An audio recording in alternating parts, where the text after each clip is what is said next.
Hey gang, Zippo again. Saturday, 5 after 7, September 9th, or excuse me, October 9th, 2010. This is an update on my everyday carry. It hasn't changed a whole lot since the last spot that I did. It is streamlined just a little bit more. I still carry my pill bottle with my memory chip in the cap. It's just missing in action. It's out in my truck. Showing here, of course, still got the grocery getter. Still got the SOG Twitch XL. Love, love, love the knife. Wonderful, wonderful. Holds a good edge. Lanyard makes it easy for it to get out of my pocket, and it just slides on the clip. You can see here, I've just got it looped onto the clip. And what I like about the SOG is the deep carry. When this thing's in my pocket, this is all you see. And then of course this is laying over it.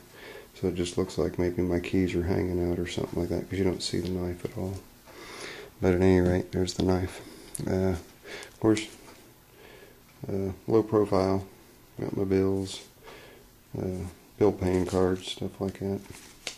Insurance cards.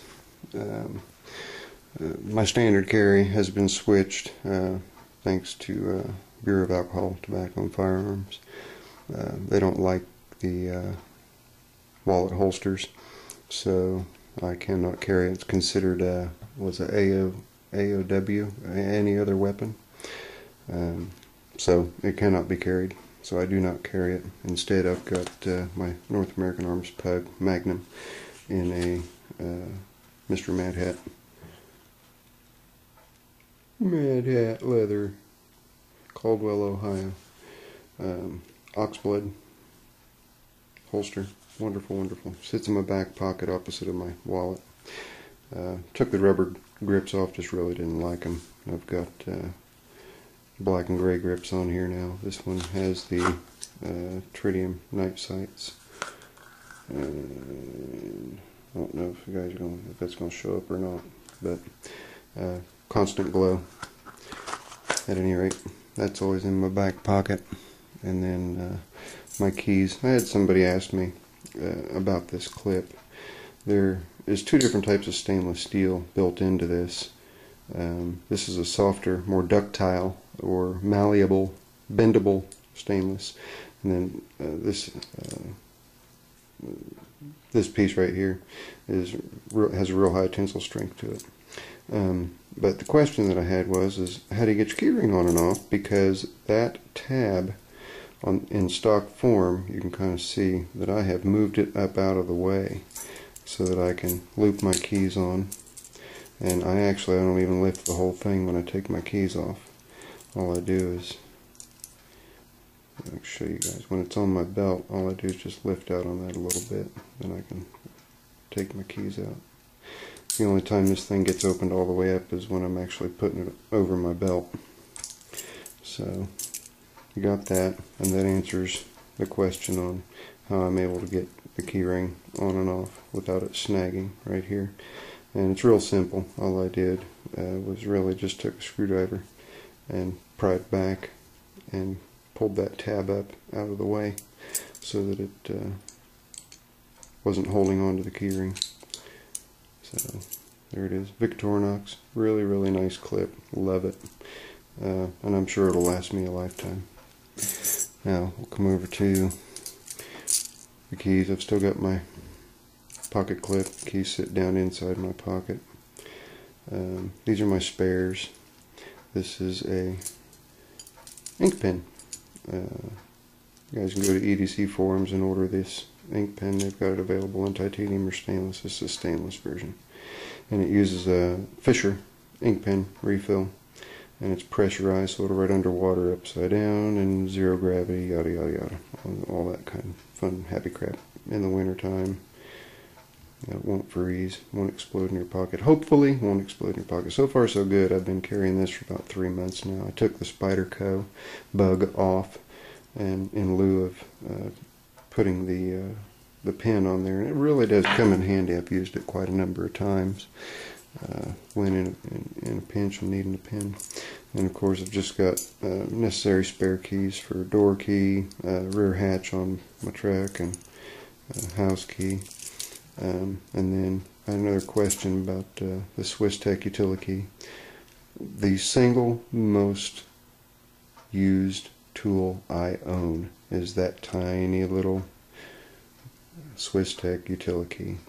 It has all kinds of stuff on it, and it's very, very, very handy. I've never used the bottle opener. It's got a number 1 Phillips head on it. That can be used in a number 2 if you're careful, and I've done that before.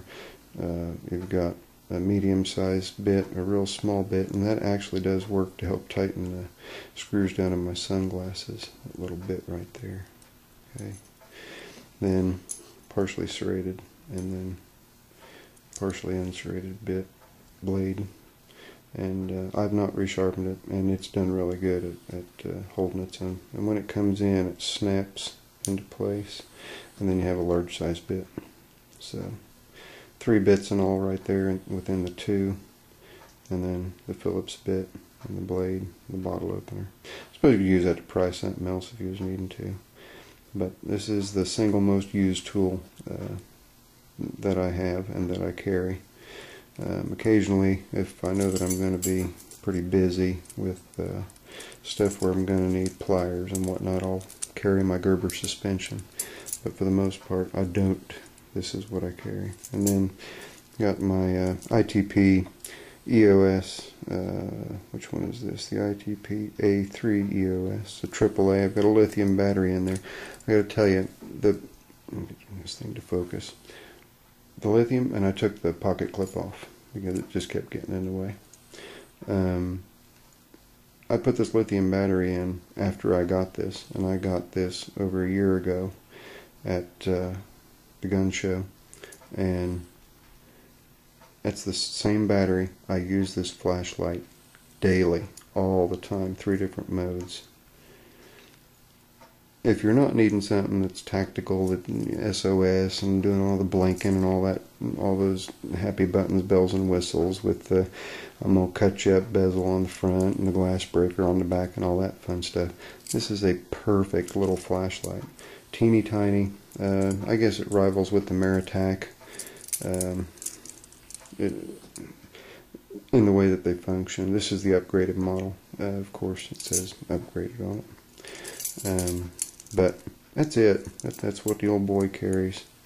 Then he's got a Zippo lighter pouch and Zippo lighter that I carry. But there you have it. There is my everyday carry, updated as of October 9th, 2010. With Zippo. Later. Oh wait, there is something else.